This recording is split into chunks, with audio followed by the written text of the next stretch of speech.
हर हर महादेव, जय भोलेनाथ। नमस्कार दोस्तों, मैं साधना पांडे मार्गदर्शन पे आपका स्वागत करती हूँ।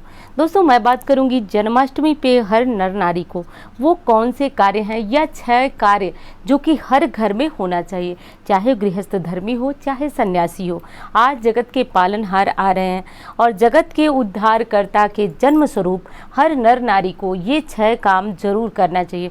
देखिए, भविष्य पुराण में स्पष्ट रूप से लिखा हुआ है कि जगत के पालनहार का आज जन्म है, जन्म दिवस है, तो इसके स्वरूप में हर नर नारी को आज व्रत रखना चाहिए।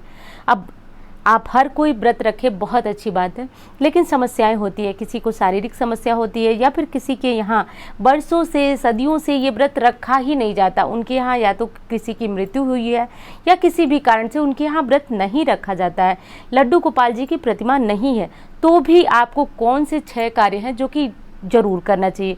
और यदि आप इन कार्यों को नहीं करते हैं तो आप जो है जीवन में परेशानियों के सम्मुख चले जाते हैं। तो इसलिए व्रत रखें या न रखें ये बहुत महत्वपूर्ण नहीं है। देखिए, ये बिल्कुल नहीं कहूँगी कि जन्माष्टमी का व्रत रखें ही नहीं। जन्माष्टमी का व्रत रखना बहुत श्रेष्ठ है, लेकिन नहीं रख पाते हैं तो बहुत ज़्यादा परेशान होने वाली बात नहीं है। आप शुद्ध सात्विक आहार लें। वैसे आप आहार लेकर के भी इस पूजा को कर सकते हैं, क्योंकि भगवान की पूजा में कभी भी आपका सात्विक आहार आड़े नहीं आता है। तो इस बात का ध्यान रखिए। अब करना यह है दोस्तों, जैसा कि मैंने कहा कि भविष्य पुराण में लिखा है कि हर नर नारी को व्रत रखना चाहिए, लेकिन किसी को यदि ब्लड प्रेशर है, किसी गंभीर बीमारी से परेशान है, बहुत दिनों से लंबी बीमारी से जूझ रहे हैं, तो हाथ जोड़िए, भगवान को मन ही मन संकल्प कीजिए और वो आपका मानसिक व्रत हो गया। आप बिल्कुल परेशान न हो। अब दूसरा कार्य आपको जो करना है वो करना है दोस्तों, तुलसी माता की पूजा। श्री हरि के जन्म लेने से यदि कोई सबसे अधिक प्रसन्न होता है तो वो तुलसी माता ही है। तो ऐसे में तुलसी माता की पूजा आराधना संध्या के समय आपको बहुत विधि विधान से करनी चाहिए। जो जरूर करना चाहिए वो मैं आपको बताती हूँ। वैसे ही आप दीपक वगैरह लगाते हैं, सारी पूजा परिक्रमा करते हैं, एक चीज़ आज तुलसी माँ को वस्त्र जरूर अर्पित कीजिएगा। वस्त्र आप एक छोटा सा कपड़ा भी अर्पित कर सकते हैं, और नहीं है तो हमारे यहाँ मौली का, यानी कि हमारे शास्त्र में मौली धागा जो आता है उसको भी वस्त्र का स्वरूप मानकर देवताओं को अर्पित किया जाता है। तो आप माँ तुलसी को वो जरूर अर्पित करें, जिससे वो जातक के ऊपर कृपा बरसाती हैं, क्योंकि वो काफ़ी प्रसन्न मुद्रा में होती हैं। अगली चीज़ बता दूं दोस्तों आपको कि आज के दिन गौ सेवा का अपना एक अलग ही महत्व है। गौ सेवा यानी कि गाय को रोटी दीजिए, गौशाला में जाके कुछ हरे चारे खिलाइए। कारण बता दूं कि श्री कृष्ण गायों से बहुत अधिक प्रेम करते थे, और गायों से प्रेम करने के कारण जो भी व्यक्ति आज के दिन गायों की, विशेष कर आज के दिन गायों की सेवा करता है, उसके ऊपर श्री कृष्ण की सहज ही कृपा प्राप्त हो जाती है। बहुत ज़्यादा मेहनत, जप इत्यादि करने की आवश्यकता नहीं होती है। ये काम आप ज़रूर करें। अगली चीज़ बता दूं दोस्तों कि आप गाय की यदि अपने नहाने के पानी में गौमूत्र का थोड़ा सा प्रयोग करें तो ये बहुत श्रेष्ठ है। अब आपको लग रहा होगा कि मैं ये क्या बोल रही हूँ, गौमूत्र। हाँ दोस्तों, गौमूत्र का प्रयोग करना अपने आप में ही श्रेष्ठ है। भविष्य पुराण में तो यहाँ तक लिखा है कि यदि आप गौमूत्र डाल करके जल में स्नान करके श्री कृष्ण के सम्मुख पहुँचते हैं तो आप उनके सबसे प्रिय भक्त, सबसे श्रेष्ठ प्रिय भक्तों में एक गिने जाते हैं, क्योंकि आपने श्री कृष्ण की पवित्र वस्तु को स्वयं ग्रहण किया है, श्री कृष्ण की प्रिय वस्तु को स्वयं ग्रहण किया हुआ। वैसे ही हमारे शास्त्र बताते हैं गाय के गोबर, गाय के मूत्र, यानी कि गाय का दूध, घी, ये सारी चीज़ें बहुत ज़्यादा पवित्र होती है। पंचगव्य के नाम से भी इनको जाना जाता है। तो यदि संभव हो आप स्नान कर सके तो गौमूत्र थोड़ा सा ज़रूर मिलाएं। और यदि आपको लग रहा है कि आपका मन नहीं है, आप नहीं नहा सकते, कोई समस्या नहीं है, आप गंगा जल मिला करके साधारण स्नान कर लें। अगली चीज़ बता दूं दोस्तों कि जब श्री कृष्ण जी का जन्म होता है तो जिनके यहाँ लड्डू गोपाल की प्रतिमा है वो अभिषेक जरूर करें, और जिनके यहाँ सिर्फ राधा कृष्ण की प्रतिमा है, यानी कि पीतल की है, तो इस तरह की प्रतिमा का भी अभिषेक कर सकते हैं। लेकिन जिनके यहाँ मूर्ति है वो क्या करें, मूर्ति है तो बिल्कुल साधारण तरीके से पूजा करें, लेकिन पूजा ज़रूर करें। कभी भी मन में ये ना सोचे कि हमारे यहाँ तो लड्डू गोपाल नहीं है, हमारे यहाँ तो बस भगवान जी हैं तो हम पूजा नहीं करेंगे। देखिए, कभी भी ये नहीं होता है कि आप किसी चीज़, जैसे लड्डू गोपाल की सेवा थोड़ी सी बड़ी होती है, बिल्कुल पुत्र की तरह उनको स्नेहवत पूरे दिन उनकी देख रेख करनी पड़ती है, और हर कोई सक्षम नहीं है इतनी सारी सेवा पूजा करने के लिए। तो परेशान नहीं होना है। आपको श्री कृष्ण का कोई भी बाल स्वरूप, जो छोटे कान्हा होते हैं, कोई भी बाल स्वरूप का फोटो ले लेना है और आज उनके सम्मुख वस्त्र, भोग, फूल, फल जो भी चीज़ें आपको मिल सके बस अर्पित कीजिए। बस यही तो है हमारी पूजा। बहुत ज़्यादा मंत्र जपना बिल्कुल आवश्यक नहीं है। यदि कर सके तो बहुत श्रेष्ठ है, लेकिन नहीं कर सके तो इसका मतलब ये नहीं है कि आपके घर में जन्माष्टमी की पूजा ही नहीं होगी और आप मन में सोचें कि अरे ये वहाँ होता है जहाँ लड्डू गोपाल रहते हैं।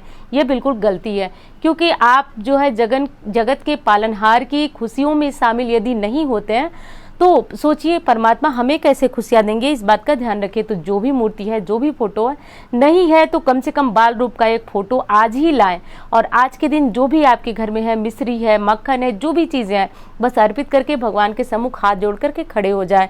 वो हो गई आपकी पूजा। लेकिन आप इस पूजा से वंचित न रहें, इस बात का ध्यान रखें। दोस्तों, शास्त्र में बताया गया है कि जब श्री कृष्ण का जन्म हो जाए उसके बाद शंख ध्वनि, वैसे तो शंख होती ही है घरों में, यदि आपके यहाँ है तो आप शंख ध्वनि जरूर करें। शंख ध्वनि से क्या होता है, घर का वास्तु दोष समाप्त होता है, घर की नकारात्मक ऊर्जा निकल जाती है।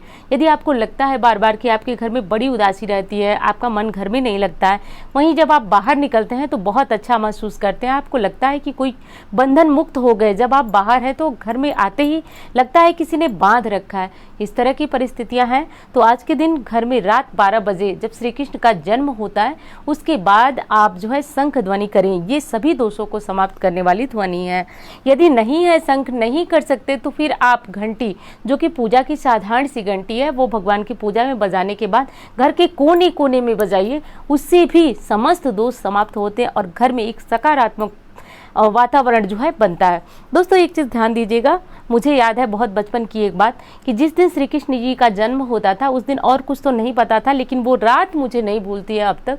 उस रात की एक अलग ही चमक होती थी। देखिए, आप तो हम अपनी पूजा पाठ में व्यस्त रहते हैं, इतना सोचने का, समझने का मौका ही नहीं मिलता है, क्योंकि बहुत सारी तैयारियां करनी होती है और रात को 12 बजे श्री कृष्ण के जन्मोत्सव मनाने का समय होता है। लेकिन उस समय की बात मुझे अब तक नहीं भूलती है कि वो रात ही एक अलग रात होती थी, एक अलग पवित्रता पूरे वातावरण में समाहित होती थी।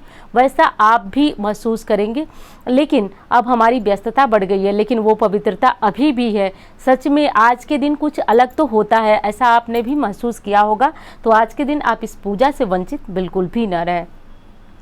अगली चीज़ बता दो दोस्तों कि तुलसी की पूजा करें, घर में पूजा करें, व्रत रखें, यदि संभव हो तो नहीं रखें तो आप जैसे भी करें बस पूजा जरूर करें। पीले फूलों की माला श्री कृष्ण जी को जरूर अर्पित करें।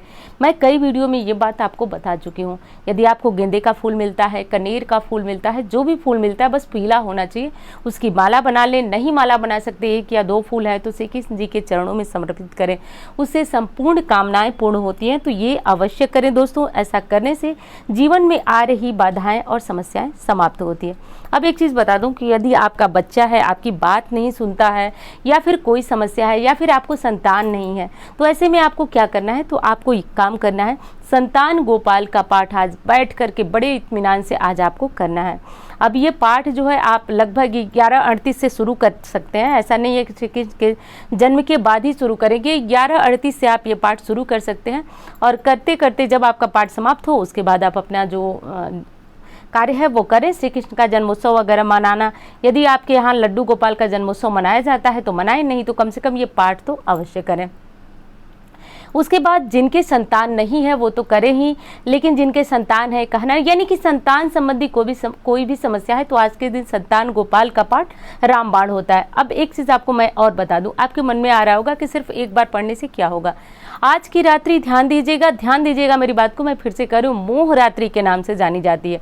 आज के दिन जिस देवता की आप आराधना करते हैं, जिस देवता की पूजा करते हैं, वो शीघ्र प्रसन्न होते हैं, क्योंकि आज की रात्रि मोहित करने वाली रात्रि होती है। तंत्र शास्त्र में आज के दिन वशीकरण इत्यादि भी होते हैं, लेकिन मैं पूजा पाठ बता रही हूँ। और आप अपने इष्ट देव को ही अपने प्रति सम्मोहित करें, उनको आकर्षित करें, ये आराधना भी होती है।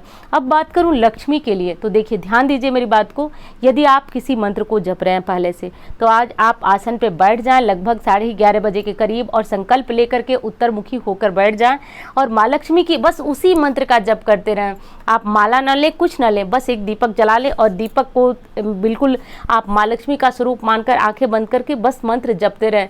दोस्तों, कोई शक्ति नहीं है दुनिया की, ध्यान दीजिएगा, कोई शक्ति नहीं है जो आपको लक्ष्मी विहीन कर सके। आपके घर में लक्ष्मी का स्थायी रूप से वास होगा, इस बात को ध्यान रखें।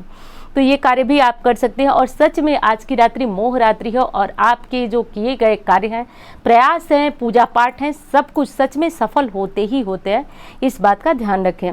अब बारी आती है कि आज का यदि आपका व्रत है तो फिर क्या खाएं आप और क्या नहीं खाएं। वैसे तो आप सभी जानते हैं कि व्रत में कौन सी चीज़ें खाई जाती हैं।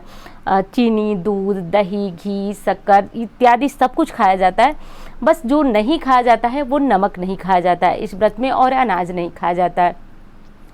तो जैसा कि बहुत सारे लोग पूछ रहे हैं कि दीदी क्या करें, सीधा नमक खाएं या नहीं खाएं। तो देखिए, यदि आपकी स्थिति है तो आप निर्जला व्रत रखिए, क्योंकि श्रेष्ठ व्रत तो निर्जला ही व्रत माना जाता है।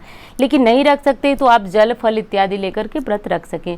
और उससे भी यदि खराब स्थिति है आपकी, या आपका ब्लड प्रेशर बढ़ता है, कोई अन्य समस्या है, नमक के बिना नहीं रहा जाता, तो ऐसे में आप सेंधा नमक ग्रहण कर सकते हैं।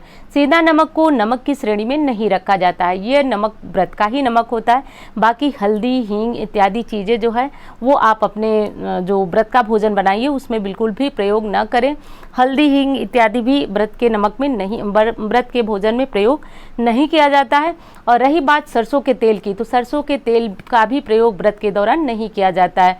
आप जो है मूंगफली ऑयल कर सकते हैं प्रयोग, और देसी घी का प्रयोग कर सकते हैं, ये श्रेष्ठ होता है। तो ये सारे जो थोड़े से नियम थे वो मैंने आपको बताया। और दोस्तों, आज जो विशेष बात थी वो मैंने आपको बस एक शब्दों में बताया कि आज की रात्रि मोह रात्रि है, और आज के दिन का किया गया कोई भी कार्य निष्फल तो बिल्कुल भी नहीं जाता है। इस बात को आप ध्यान रखिए, और उम्मीद करती हूँ इस जानकारी को यदि आप पालन करेंगे तो आपका वर्ष भर अगली जन्माष्टमी तक आप इस वीडियो को याद जरूर रखेंगे। और उम्मीद करती हूँ कि जानकारी आपको बहुत पसंद आएगी। जन्माष्टमी की ढेरों शुभकामनाएं आप सबके ऊपर भगवान श्री कृष्ण की, भोलेनाथ की कृपा बनी रहे, ऐसी कामना करती हूँ। तो मिलती हूँ किसी अन्य वीडियो में। धन्यवाद।